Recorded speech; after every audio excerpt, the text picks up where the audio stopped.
Today on our show, we're going to talk about getting your goat. What gets your goat? We all know what that means. It means that it makes you angry and boil and get upset about something. What gets your goat? Well, does everybody know where that origin comes from? I don't. Here it is. Horse racing. Now, you know the horses are kind of skittish, especially race horses. And in order to keep the horse calm so he can, get ready to race when it's time to race and not get all crazy, they found out that you could put a goat into their stall. And for whatever reason, they calm down. Goats, I guess, have that effect on horses. Getting someone's goat was if you go in and steal the goat, the next day when you're going to race your horse against this horse is not going to run so well. And that's where it comes from, getting the goat. He was missing his goat. His calming goat. He gets all crazy. So that's where it comes from. We all know what it means. What gets my goat? Well, right off the bat, you're driving, you're trying to be safe, and you look in all the mirrors and whatever you've got, mission control on your dashboard, and all that. And you look over and you want to get in the right-hand lane, and you look and you see, well, there's a car, but it's pretty far behind me. Okay, fine. You turn on your little blinky, and then you look at the other things, the car in front of you or whatever. And then you look again in your side mirror, and the car has sped up. It's right next to you now. Now, since when does seeing someone turn on their blinker to indicate they're going to get into your lane, since when do you then speed up? Who said that? Who decides that? They do it all the time. Well, here's the thing. I was going to talk about people not putting their blinkers on, and I think that's the caveat. Why people don't put their blinkers on, because when you do, people speed up and not let you over. Exactly. Well, I shared with my cousins in Minnesota the last time I was there that there's a California lane change. You turn on your blinker, the guy speeds up and tucks in. And so then you turn the blinker off and you sigh.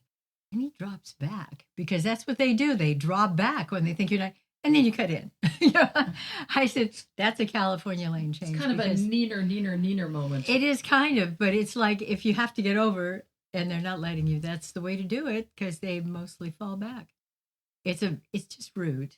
It's just everybody has this feeling that they have to get ahead, that they have to be first in line, that they have to be right out in front, and they will do whatever they have to do to keep you from getting in front of them. Well, and don't you really hate when their lane is going to where it's going to go off to another freeway or something like that, and so you have to move over into the left lane to avoid that, and there's always that one person, especially in really heavy traffic, that keeps going, and then when it gets to the absolute point where they have to get over into the left lane, then they want to get over and get right in front of you and get like way ahead of what they would have been if they had gone over into the lane like everybody else did.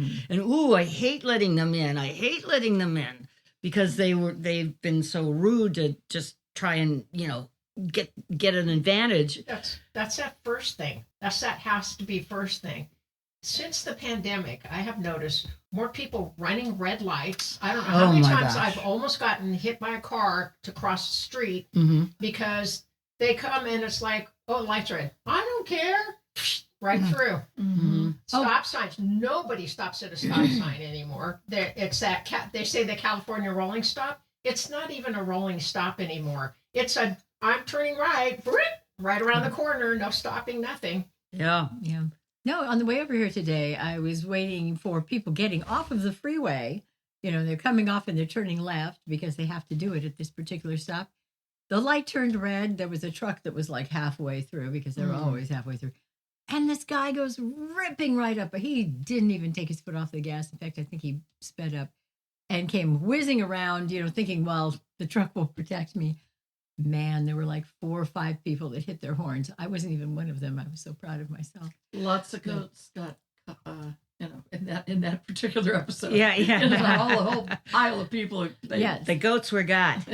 Indeed. But then they have these cameras that capture things, and you like go, well, did anybody capture that?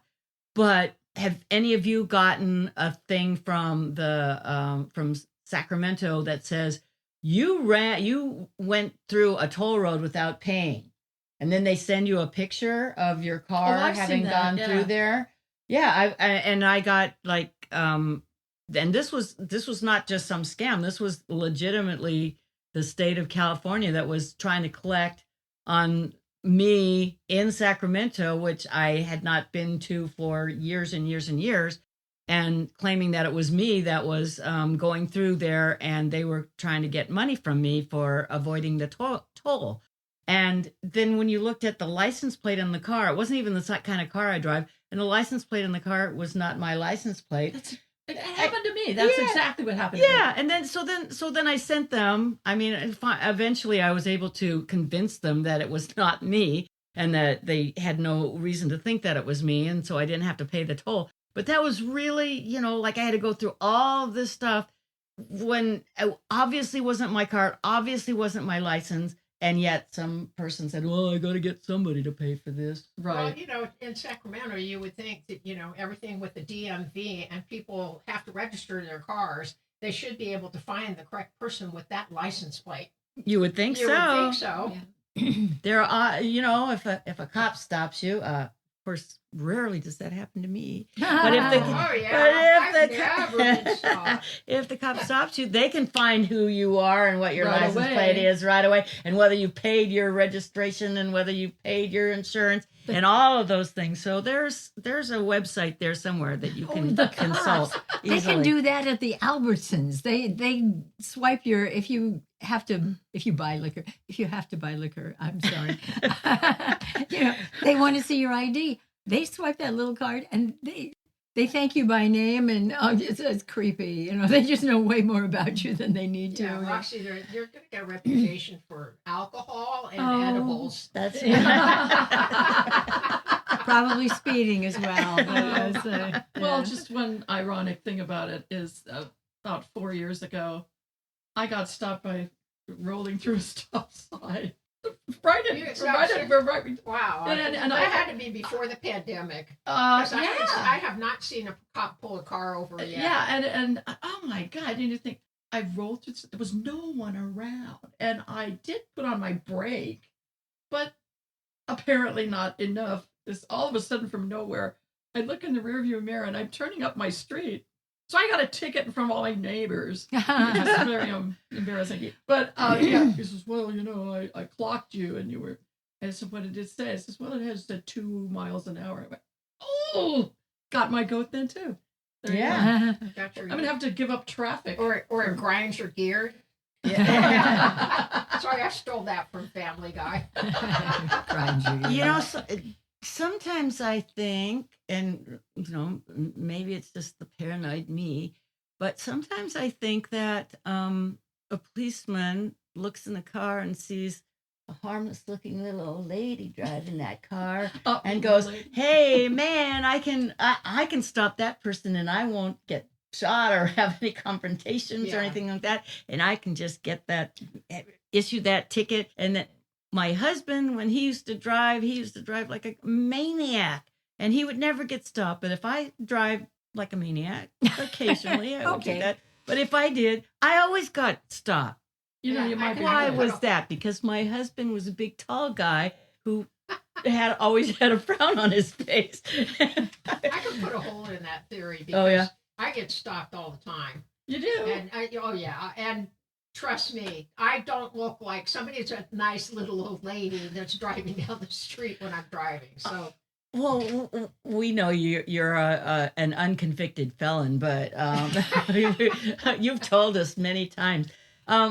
But what I'm saying is that even if you look like a fierce old lady, I'm still a lady. you're You're an still old an old lady who looks like they're not, Or a broad. yeah. A lady or a broad. A lady or a broad. Yeah, it's hard to define which is which.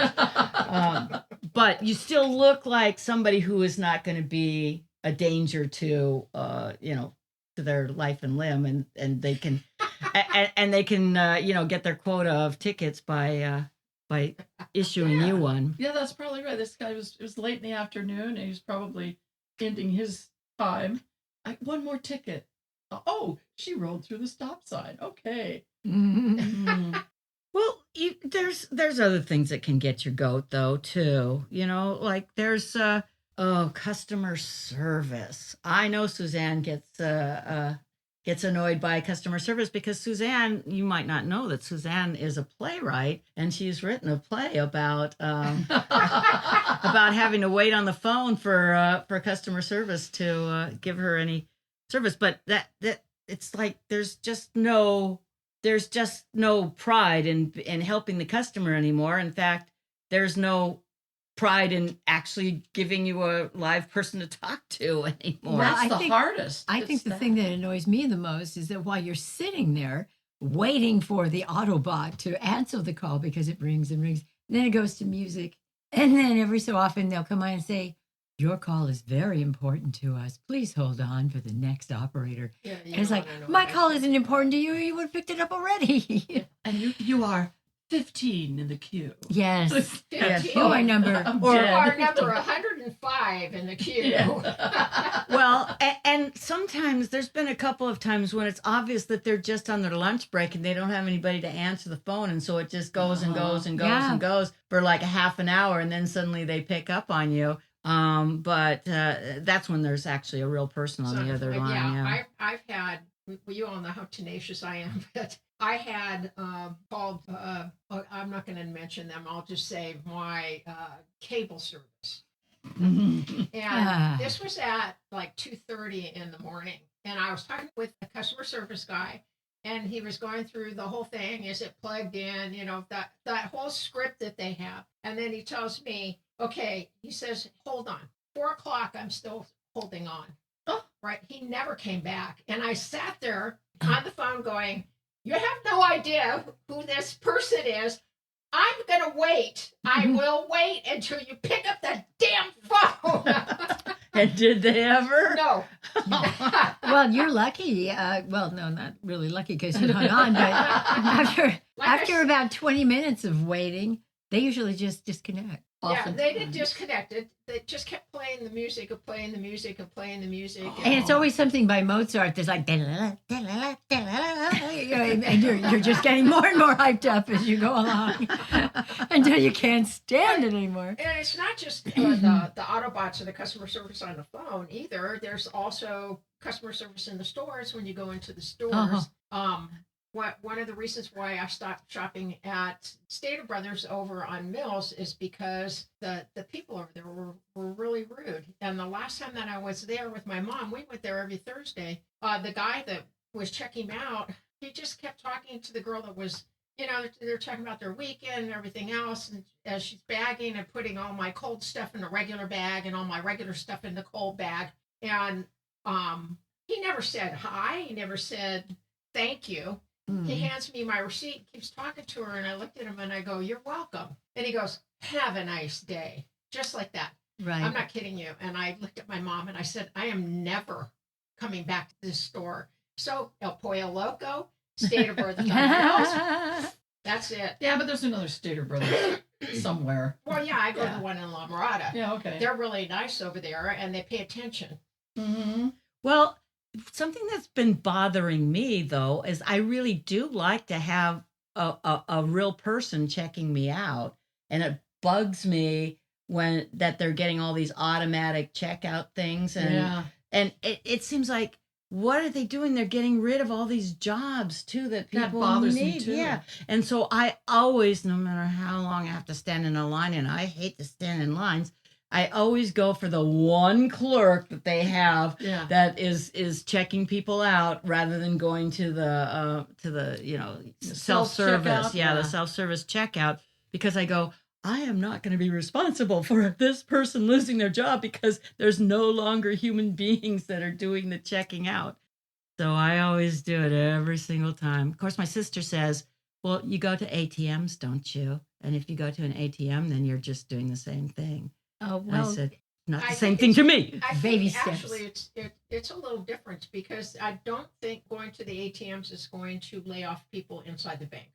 because there's never anybody inside the bank anyway. Yeah. But they also have other things that they're doing inside the bank. Mhm. But in the grocery store, there's a real chance, that they're going to get laid off because big, grocery corporation, oh, we don't need these people, get rid of them. Mhm. So yeah, I think it's different. I don't think they would cut employees in a bank. I really don't. Yeah, I don't know. I don't know about that. I don't know one way or the other. I just know that it's my one place where I'm taking the stand against the robots taking over the world. Okay, it might be little, but it's the one thing that I do where I say no. I will not give in. Okay. I will not give in to AI. All right, Sarah Connor. Well, they used to have those checkouts at the grocery store near me, and they took them back out again because I think there was so much waste that people were just cheating them right and left. Going on. A lot of theft. Too. So now they don't have those anymore. You do have to wait in line for a real person who is talking to the bagger and not talking to you. But I stopped at a local store here not long ago because I wanted to grab something. It was late at night, and I thought I better get it before the stores closed. And they had two people standing by the self-checks, which were the only thing open. There was nobody checking out. And I'm like, this is weird. I've never seen this kind before. And I was trying to figure out what to do. And the girl goes, oh, you just push that button and then you do, from like 5-6 feet away. I was like, okay. So I, and I did what I had to do. And I left and I thought, they've got at least 3 people in the front. 2 of them are just standing there telling me what to do to self-check out. It's like, just check me out. Why don't you? So I don't know. There seems to be a lot of people who don't really care that they're not doing anything for their job. Except, Home Depot's doing this now. There are no check stands in the Home Depot in Whittier. That is correct. Anymore. Yeah. You have to use the self-checkout. Right. But they have 4 or 5 people standing up there. Mm-hmm. And so like you go to check out and they'll go over here and then they start to scan your stuff and I'm like, what's the point? What is the point? Okay, here's what the point is. The point is that this year they'll have those 4 people. Next year they'll have 1 person. Yeah. And after a while they won't have anybody. And so all of those people that are being all cheery and standing there and helping you, I don't know if in the back of their mind they're going, oh my God, it's only a moment. It's only a matter of time before I'm gone. Or if they are somehow thinking, okay, this is so much easier than having to do it myself. They could take those people and actually put them in the store to answer questions because there is never anybody around. I don't care which big market hardware place it is. There is never anybody around to answer a question. I would, or get something off the top shelf. Yeah. Now that was an issue for me. Yes. So like, I really want that mustard, but I can't reach it. Lori. So you have to wait for a tall customer to come by and go, "You're tall. Would you get?" Yeah. No, there's ways to get around that, but I know that from working in the grocery store. So. You have to be able to monkey climb up to get to the top step shelf. on stuff, or you get something long and knock it down. Yeah. Well, yeah, but if it's a jar of pickles, you don't want to be doing that. Yeah, but if it's a jar of mustard, you better, That's right. Clean up. Bring on your aisle catcher's 5. mitts along. Oh, it's her again. She's coming in. Yeah, but who designed that store? It's like, well, anyway, but Trader Joe's is like that too. You have to lean over the freezer case to get stuff off the shelf. And in that one area. Yeah. Well, in the post office too. I have to go to the post office a lot for certain reasons and stand in the line. And oh my gosh, it's so annoying because they'll have maybe one person that's doing it, but then there's always this one person that's at another window, but they're standing there doing something else, and they don't even acknowledge you or say, "Oh yes, someone else will help you." They just stand there, and so you think they're about to open up, but they never do. They never look up because they know that everybody's going to be looking at them because there's always a big long line, and they just keep doing it, and then they'll walk away, and you're stuck there. Ugh. Well, the thing about that is you wonder why is there only, they've got like 4 or 5 windows in those places. They always do. There's always one open. Mm-hmm. And okay, if you come in at 10 in the morning, you might have to wait in a line of 3 or something to be waited on. But when you come in at noon, which is when most people have an opportunity to like run out on their lunch break, the line extends forever, and there's still Only one person. When I worked at Sears as a cashier back in the day, you put more people on at lunch hour. Your people took their break from like 10:30 to 11:30, and then 11:30 to 12:30, from 12:30 to 1:30, and that big slot in the middle where everybody else was taking their lunch, you had banks of people working. Well, they do that at restaurants. Well, yeah.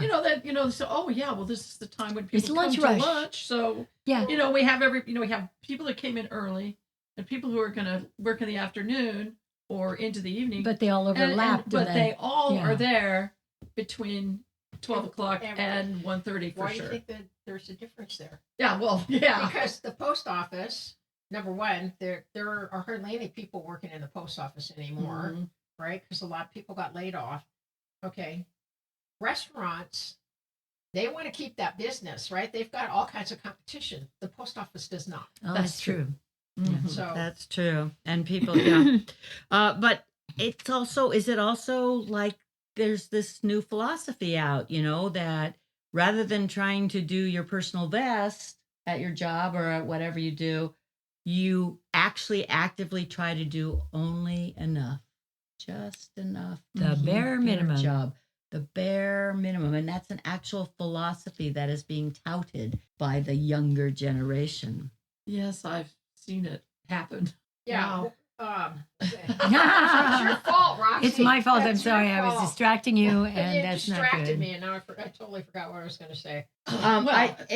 It's the culture of mediocrity Yeah, that is so pervasive everywhere you go now. And how did that happen? How did that Well, happen? you have the boomer generation, which is us. It's us.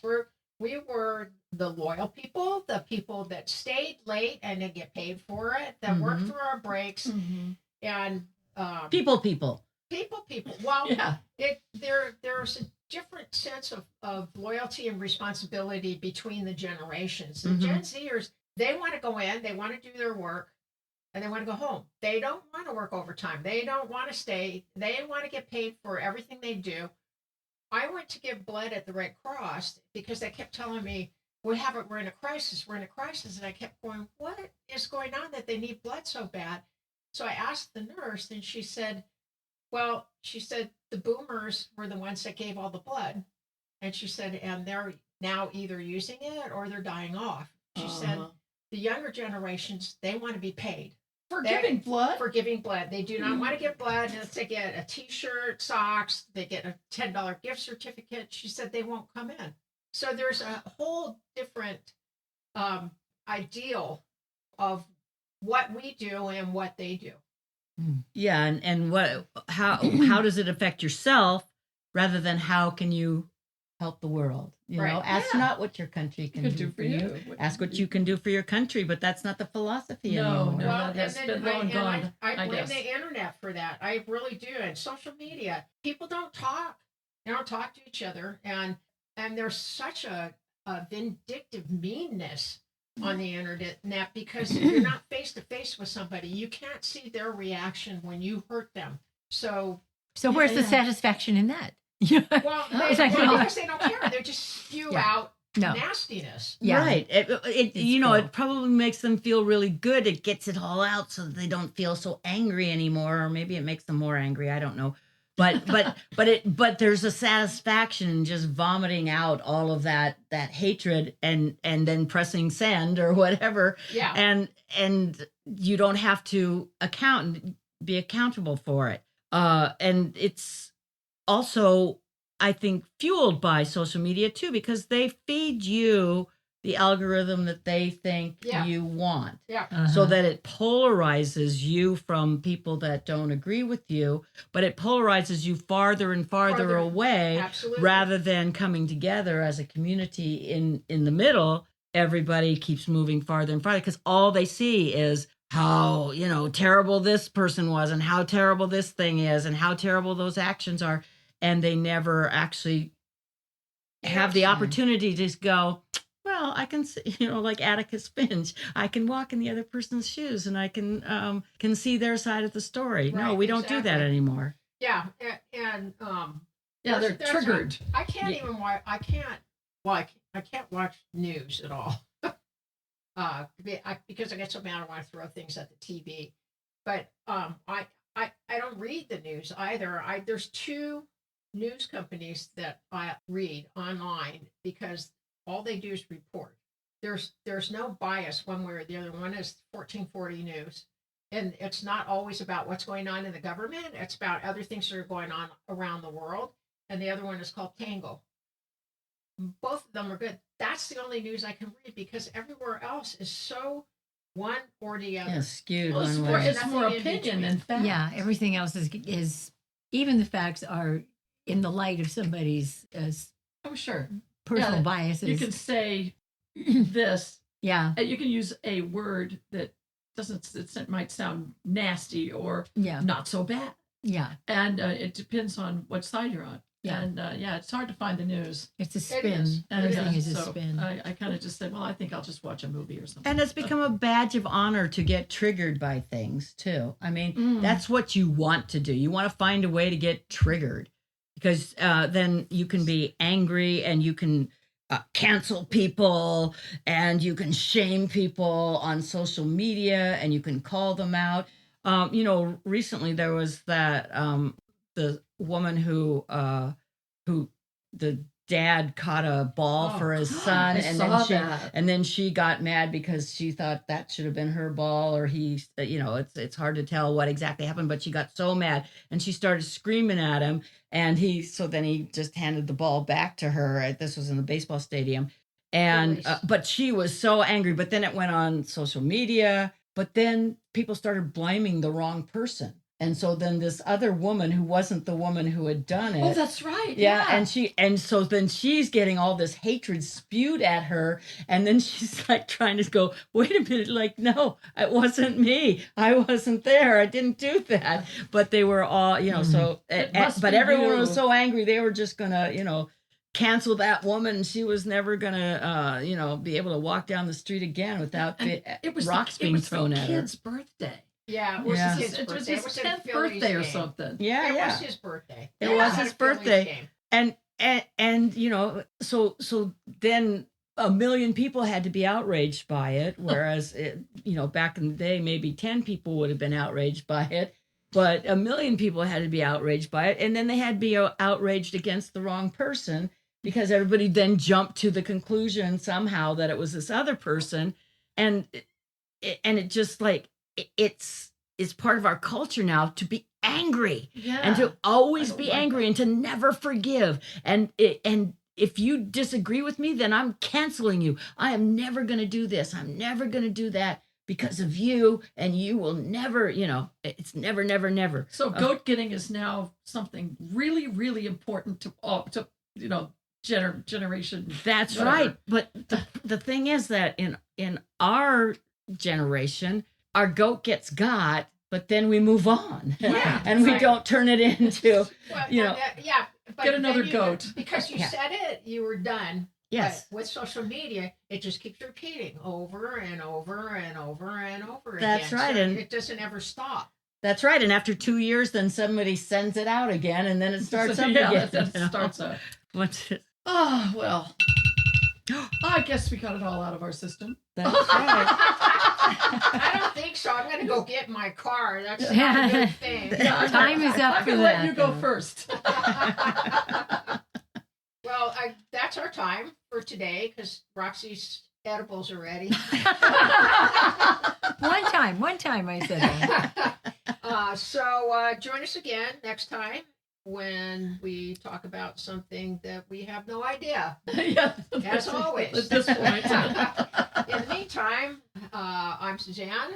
I'm Lauri. I'm Susan. I'm Roxie. And We are three old broads and a lady.